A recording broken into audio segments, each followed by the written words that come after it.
嗨，大家好，欢迎来到爱说啥，我是加斯汀，我是拉文达。今天我们来说世界最拥挤的地方。大家有听说过，就是沙丁鱼，其实就是来形容一个非常拥挤的一种感觉。就我妈妈小时候常说的，挤到好像沙丁鱼这样子。那在介绍这个世界上最拥挤的地方之前呢，首先我们先来看一下，现在世界上最拥挤的地方呢，是在这个印度蒙麦的达拉维贫民窟，它的整个地方大概就只有2个平方公里。但是那边是住了70万的人口的，你有没有概念？那我用一个比较描述的方式来给你知道。那你知道阿拉斯加这个国家吗？阿拉斯加这个国家呢，总共有70万的人口。那你就能想象一下，这整个70万的人口呢，就住在2个街区罢了。Oh no！ 那现在这个全世界的最拥挤的城市是在这个菲律宾那边的曼尼拉城市。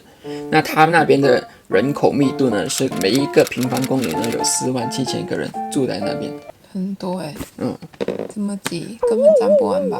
对啊，但是刚才我们说的那个蒙麦那边的这个达拉维贫民窟呢，它的人口的密度呢是每平方公里是有27.7万人口。但是这2个地方呢，都还不是世界上最拥挤的地方。世界上最拥挤的地方呢，是在香港的九龙城寨。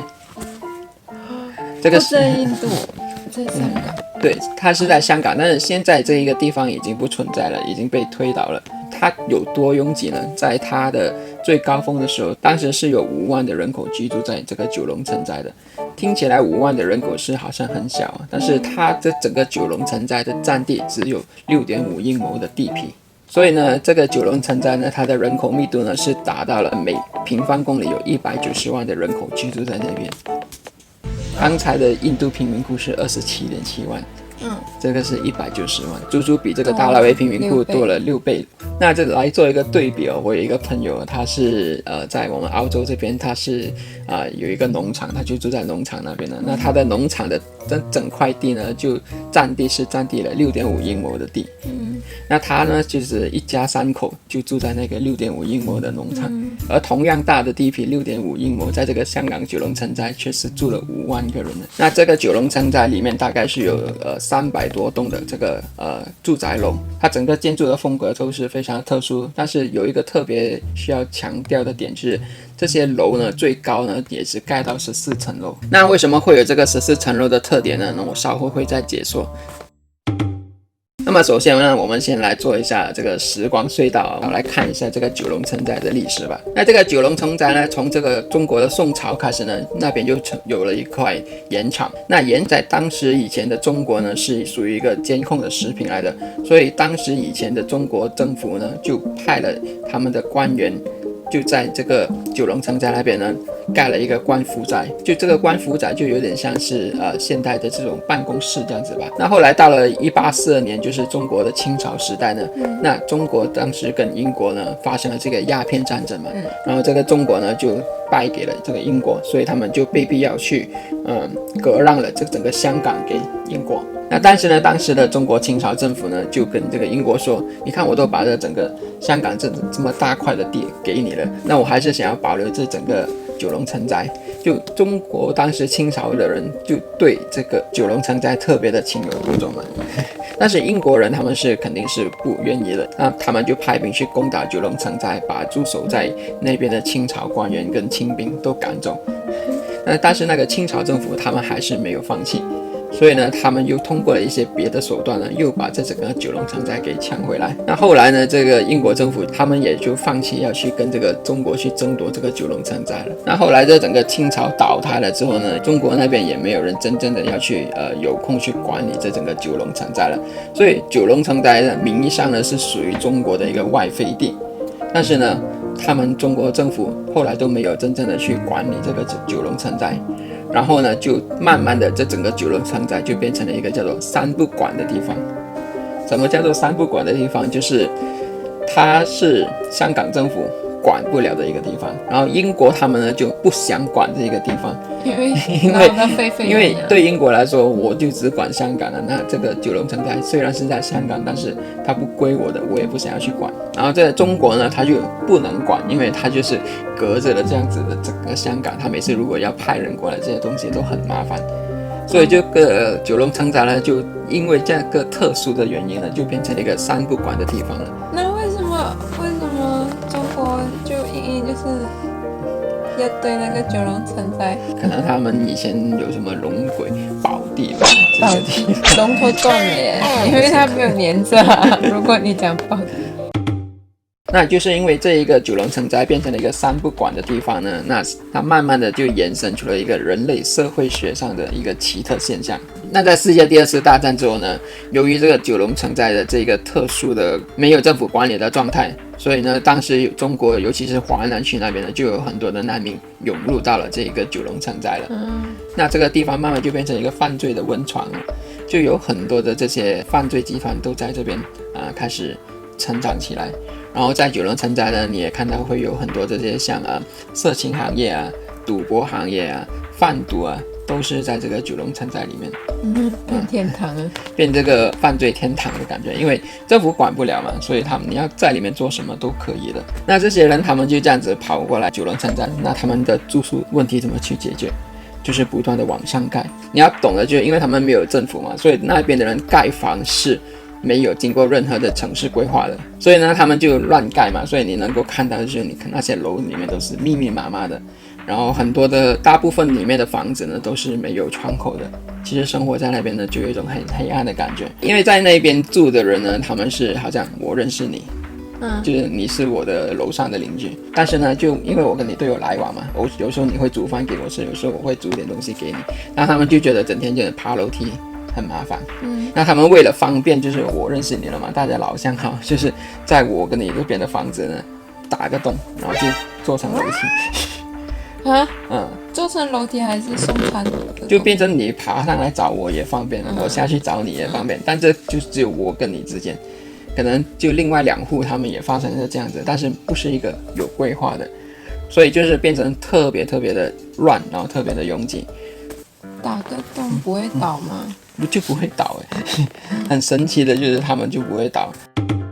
那在这边呢，这整个生活环境也是非常的差的，就是他们因为都是没有政府管，也没有什么物业管理嘛，其实他们的垃圾都是乱丢的，所以呢，垃圾人发臭啊，然后都时常都有老鼠经过啊，然后就是那些污水也是这样子从这个水管这样子滴下来。然后重点就是这里，因为刚才我说了嘛，这里是一个贩毒的温床，所以都有很多的人在这边吸毒品。那他们就时常就躲在这小巷边楼梯口这边吸毒。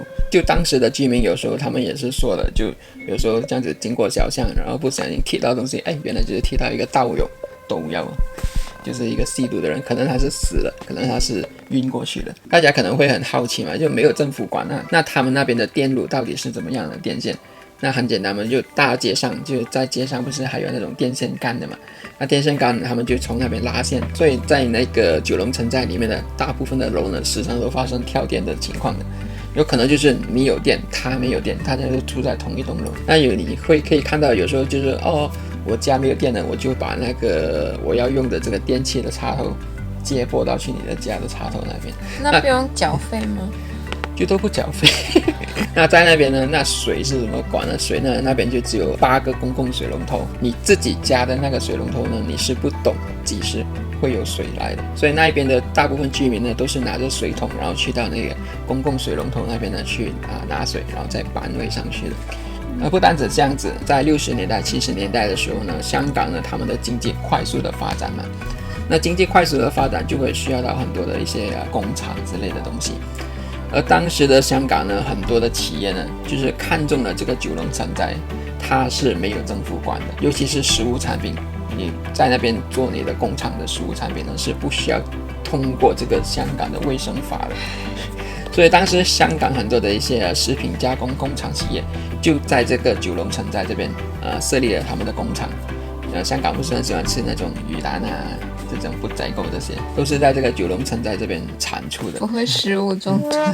对就在那边。但是运去香港吃。对，大家都给运去香港那边吃。对那这些工厂呢，就制造了很多的这些空气污染之类的。然后再加上呢，刚才我不是说了，这个九龙城寨呢，它都是有这个14层楼高的特点嘛。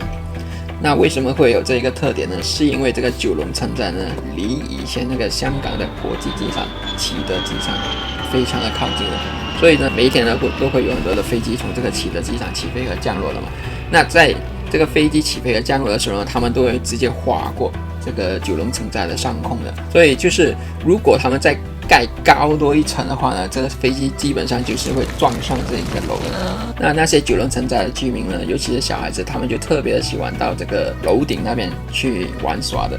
那他们就开玩笑的说，就是你能够拿一根杆子呢，就能够把这个飞机给打下来的感觉。应该没有那么靠近吧？就非常的靠近。那不是很危险？危险啊！小孩子。但是那些小孩子都是可能天生天养嘛，都不怕。没人管。他们都说还可以，就是因为你看这个屋顶跟屋顶都很靠近，你直接可以在跳屋顶，玩那种 Super Mario 的游戏。对，那蜘蛛侠电影是不是在这种地方拍？蜘蛛侠电影就没有在这里拍，但是有很多的电影是以这个九龙城寨来作为参考资料的。然后呢，还有最奇特的一个特点呢，就是这个九龙城寨这边呢，那呢有很多的这些没有牌的牙医在这边择医，因为就是我在这边做牙医，我是不用执照的嘛，所以就是变成谁都可以来做牙医。当时就有很多这些中国的或者是一些东南亚的人呢，都在这个九龙城寨做牙医。那九龙城寨是有一整条街是基本上是属于牙医界来的，就是你都看到有很多不同家的牙医的。那谁是黑手就完了，进到黑手。对啊，就你不知道帮你做牙的那个是真的是有专业照的还是没有专业照的，但基本上都是没有的。那一定会有些技术了的，然后就特别多生意。应该有，因为他们有一些其实是从这个中国那边毕业的，但是因为在香港呢是不认可这些中国的这些毕业证的，然后而且就是因为便宜嘛，所以其实当时很多的香港的居民呢也特地跑来这个九龙城寨这边看牙医。那刚才说了嘛，这个九龙城寨它是一个非常凌乱的，它整个构造。所以呢，当时有很多的在香港那边犯罪了的一些犯人，当他们就你看电影不是时常都看到他们都被警察追的嘛，然后他们都会跑到去这一个九龙城寨里面，然后当他们跑到去九龙城寨里面呢，其实就是等于跑进了迷宫，对犯人也是一个迷宫，对那个警察也是一个迷宫。基本上他们跑到去了九龙城寨，这个警察追到去那边的时候，他们都已经找不到，很难去找这个犯人，根本就抓不到他。其实香港呢一直以来都想把这个九龙城寨给拆除掉的，但是呢他们就是每次想要去拆除这个地方的时候呢，就会遭到九龙城寨那边的居民的强烈的抗议，然后每次这个九龙城寨的居民呢都会对香港政府说我们去看看北京怎么说。因为这个九龙城寨名义上还是属于中国去管理的嘛，那这就是每一次香港政府想要去拆这个九龙城寨的时候呢，这个中国基本是不同意的，所以他们也没有办法的拆除，然后当地的居民就很放肆了。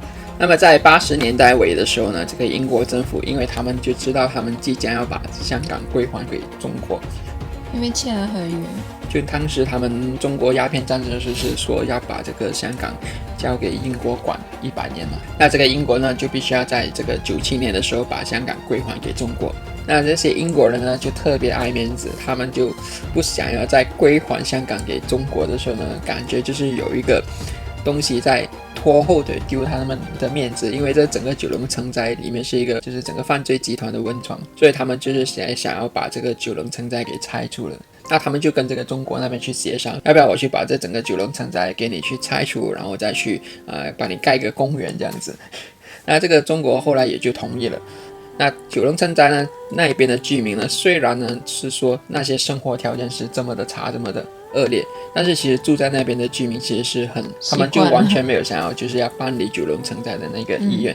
所以呢，那时当英国政府说他们是不怕你讲贩毒的地方，他们不怕突然有一天出门被枪打死，就他们习以为常了，都已经在那边。所以当那时英国呢就是要开始把这些居民去疏散搬离到去别的地方的时候，也遭到一些当地的居民的一些抗议的。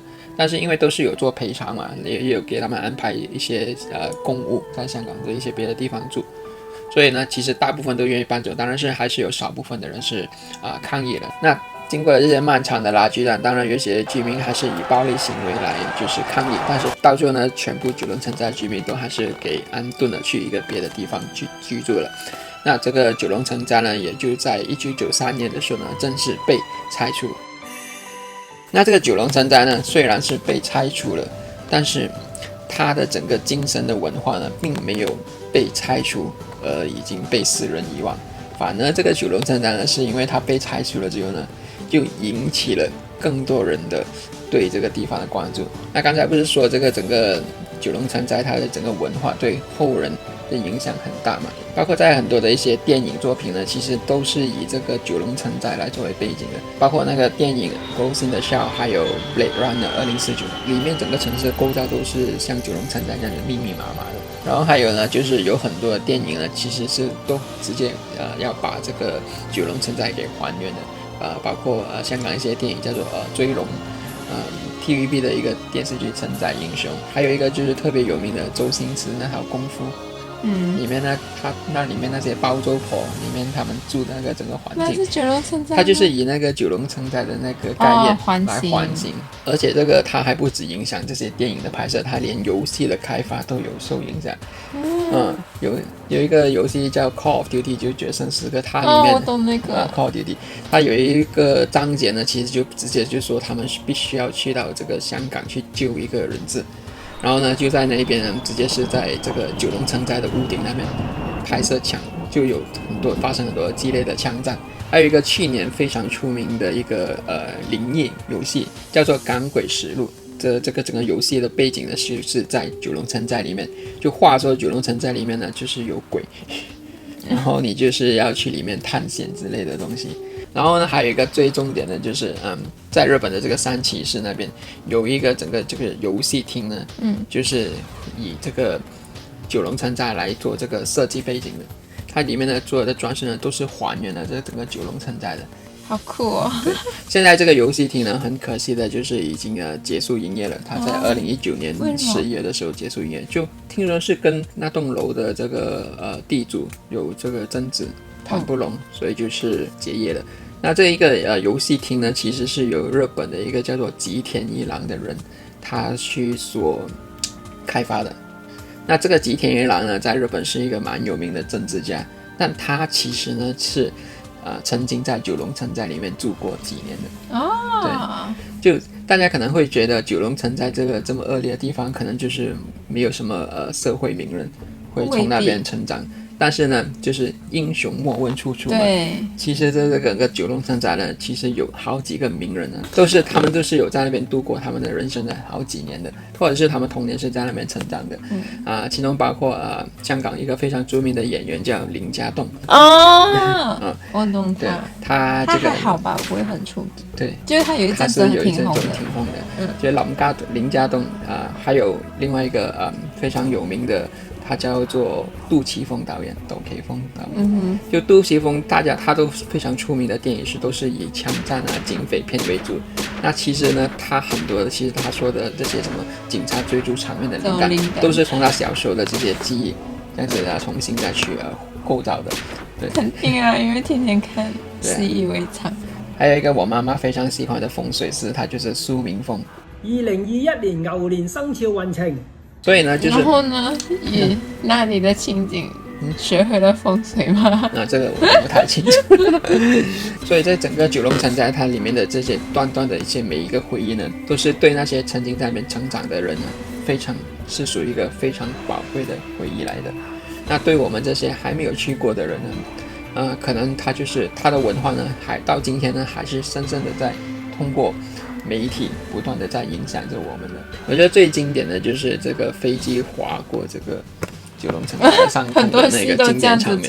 很多戏都这样子去开，很多戏都这样子，都是因为他们都是抄那一个被这个九龙城寨的场景所启发的。难道 Running Man 启发了？Running Man 那个飞机他也是。Running Man 你不要讲，刘在石他也是很喜欢看这些香港电影的。对呀，他那一天不是有一集，他就说飞机飞过，你要怎么骂都行对对，那个是开玩笑了。